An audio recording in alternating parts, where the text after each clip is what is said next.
Our faith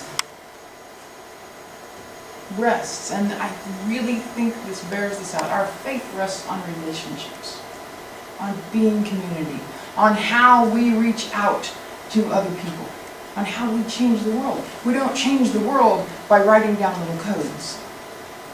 We change the world by reaching out to people and changing those lives. Mm-hmm. That is what faith is about. We are a people of faith because we are about relationships. Those two great commandments that we talked about, that we find throughout Scripture in various forms, which are always intricately tied together, are about relationships. How do you relate to God and how do you relate to people? Those are the two things that Jesus is concerned with. Mm-hmm. How do you relate to God? Love God with everything you got. Because the cool thing is, when you do that, you can't help but love your neighbor. Because we were created in the image of God. And if I love God, I'm going to love the created image of God. And here's the cool thing. I can walk up to somebody, and I don't know what religion they are. Maybe they're Buddhist. Maybe they're Muslim. Maybe they're Hindu. If they're out there working to help other people,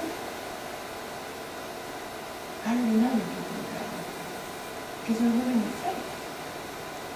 They're living in faith.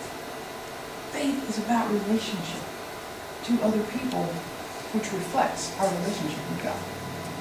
It's this two-way mirror that we have. So again, if we say that we love God but don't love our neighbor, then we're lying, because we obviously don't get it. Now, here's the hard part, is sometimes your neighbor, you kind of have to get at just the right angle to see the image of God in them, because they're trying to hide it. Have you not met people like that? And some people are hard to like. Yeah. They are. It's just reality. But here's the difference. And I heard this all the time when I was growing up. You don't have to like them, but you have to love them. And I'm like, well, that's some work right there, because I don't like them at all. And you're thinking, as a kid, it's hard to separate those two. I don't like them, but I gotta love them. And it's hard to separate that, because it's really hard to love somebody you don't like. Yeah. Right? But here's the thing. No matter how much I don't like what somebody does, or don't like them, what I come back to is that when we all stand at the foot of the cross, we're all the same. Mm-hmm. And that's one of those out moments. Because I go, I've probably done some things in my life that weren't too likable either. And whatever those things were, and we all, as humans, we want to do the scale, right? Well, whatever I did wasn't that bad, right?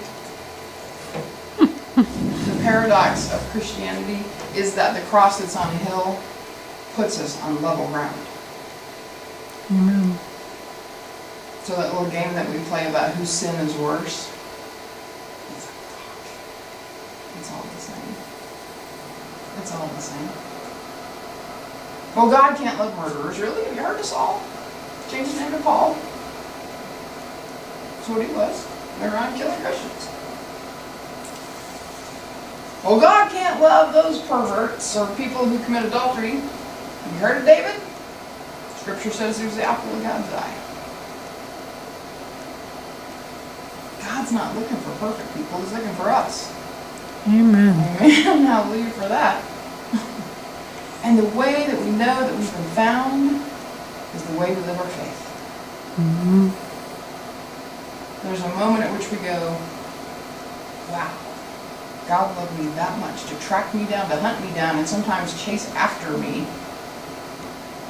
There's something to this. There's something to this. And when we get that and we get how cool that is, we can't help but love that other person even when they're unlovable. Yeah. I love our statement of faith because it is about those relationships, because it is about the joy of being found, the joy of that relationship with God. Yeah. And we don't have to get all complicated with a system of belief,